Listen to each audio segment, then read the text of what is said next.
Thank you all for having me here. Good afternoon, everyone. Mi nombre es Cesar Vasquez, and I am not exhausted. I'm organizing a national movement to rewrite the narrative about immigrants, to retell the story that's been told and bound into the history books. I am in the process of tearing up these books and rewriting the pages to tell the truth about the actual people who keep this country running. It is finally time to rewrite the pages that influence all future generations so that one day my kids can open a history book and see that their people, our people, are finally being represented in a way that doesn't shape them as the villains, but rather it shows them as the heroes. When we think of heroes, we think of Superman, Spider-Man, and Captain America, right? I used to too. I had this Marvel poster right next to my bed and I fell asleep looking at it every night. Growing up, I thought they were the heroes. Superman showing us to be all powerful, but to never forget who we are serving. Spider-Man is always kind, genuine, and helpful to all those who need help no matter the circumstances. Captain America proudly wearing the American flag, showing us what the American dream was.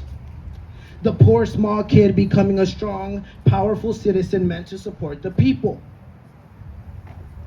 One day though, 5 years ago, I went to my first community meeting and I realized the heroes did in fact wear capes.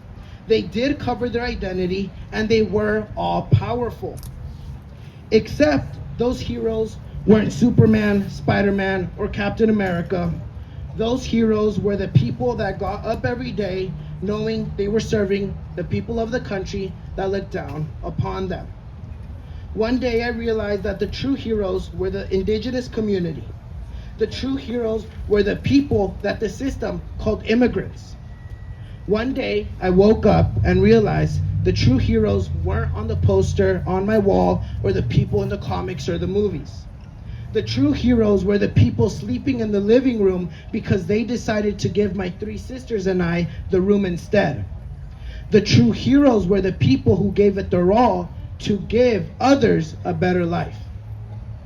I've given more speeches in the past 5 years than I can remember, speaking about issues that affect our community, dedicating every speech to a certain cause, whether that be fighting for women's rights, advocating against gun violence, attending school board meetings to try to change the education system, fighting to protect the land that cares for us, and ensuring that field workers are taken care of. But today, this speech is not dedicated towards a cause, but dedicated towards the people. This speech is dedicated to all 11 immigrants in the United States. This speech is dedicated to the economic refugees that are the heroes. This speech is dedicated to the unseen, unheard, unprotected, and targeted people across the United States, across the world. I'd like to do that today by sharing the story of my hero, my mom. Before we continue, my mom just showed up. Amen.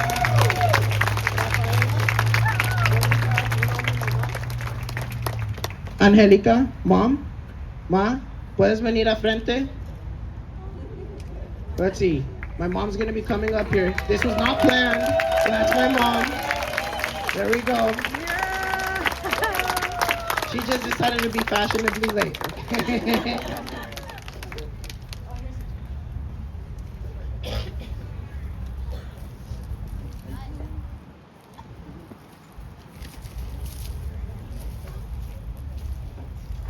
This speech is written for her, so it's important she hears it. Yeah.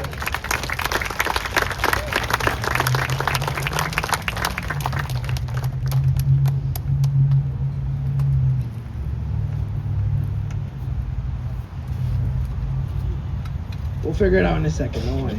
I'll continue.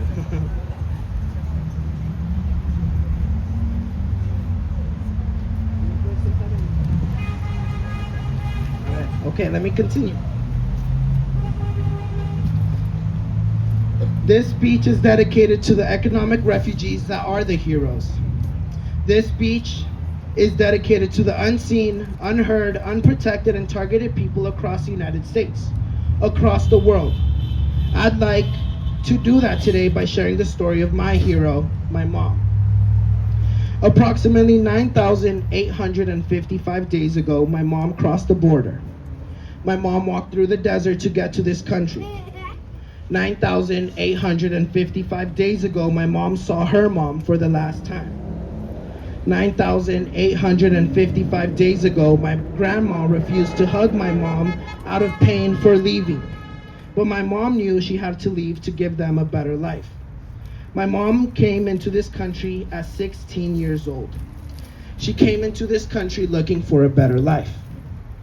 At 16, most kids are barely learning to drive. They're learning algebra in school, figuring out what clothes to wear to fit the current style. They are worrying about their crush and what's for lunch. My mom didn't even have the choice to worry about that. I recently got interviewed and a comment on the video said something along the lines of, "I'm sorry you can't act like a 17-year-old degenerate." My first thought was, I can't because I have to ensure every other 17-year-old can. My mom never had the choice to worry about being a degenerate. She couldn't worry about learning to drive because she had to learn how to navigate a system built to push her down. She couldn't worry about learning math because she had to focus on where she was going to find work. She didn't worry about what the current style was because she could only worry about getting clothes to begin with. She couldn't worry about anything except for getting up to work every day to ensure that she had enough to survive. When she had my sisters and I, she had to worry about ensuring we were fed, ensuring we had clothes on our back, ensuring we signed up for school and were getting our education. The whole time, though, she was buying clothes for us from Walmart. At the same time, she was at Goodwill shopping for her clothes. When we were eating, she was waiting for us to finish so she could have the leftovers. While we were at school, she was working, dreaming about the school she would have gone to in another lifetime. She spent the past 30 years exhausted, which is why I can't be exhausted. I am awake every day at 4 patrolling to ensure La Migra isn't kidnapping her. I spend all day fighting for her to finally live. I sleep later than her, wake up the same time as her, but God, I will never say I'm exhausted again because she has spent every day giving me the ability to defend her. 9,855 days ago, my mom gave it her all to give her parents a better life. For the past 1,826 days, I've spent every waking second ensuring that my mom finally gets the life that she deserved to live as a 16-year-old daughter crossing the border for a better life. Every day I fight so that no 16-year-old anywhere in the world has to give up their right to be a child. Heroes are wearing capes, except they aren't worn on their backs. They are on their heads to protect them from the heat. They are covering their identities, but it's so that La Migra doesn't take them back to a war zone. They are all powerful because somehow they can spend 8 hours a day bent over in the burning sun and are still all powerful at the end of the day. You see, the true heroes are always kind, always providing meals and support to those coming from their home country, even though they can barely have enough to eat. They aren't the American dream, though. We lost that a long time ago.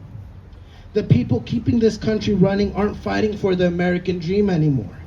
They are fighting to make their dream that they set at 16 years old a reality.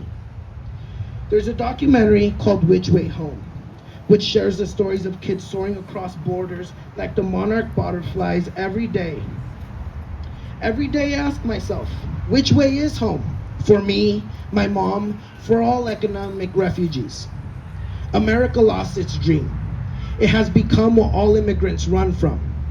Now, the only thing we can chase is our dream of what a perfect world looks like. Not the American dream, but the people's dream. A world where there are no imaginary lines on the dirt that divide the people. Where there is no skin color that makes someone less human. Where there is no leader to tell anyone that they do not deserve to be listened to. Every single one of you has the chance to fight for the people's dream.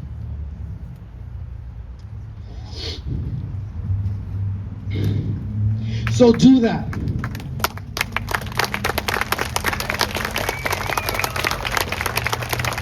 Don't fight for the economic refugees. Fight so that one day there is no need for a term like immigrants.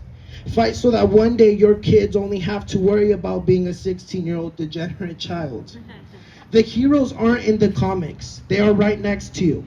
The heroes are the doctors, lawyers, field workers, truck drivers, gardeners, professors, and the people chasing the people's dream. We are living in a time where the dream my mom set 9,855 days ago is at risk. We are living in a time where all dreams are becoming more and more distant.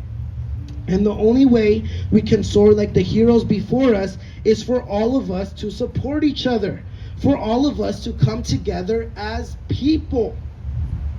There is no time for you to worry about what your friends might think. There is no time for you to worry about losing your job. There is no time for you to worry about your ego. There is no time for anything at all other than to act and to heal. Because if you don't act right now, there will be no more time for any dreamer anywhere.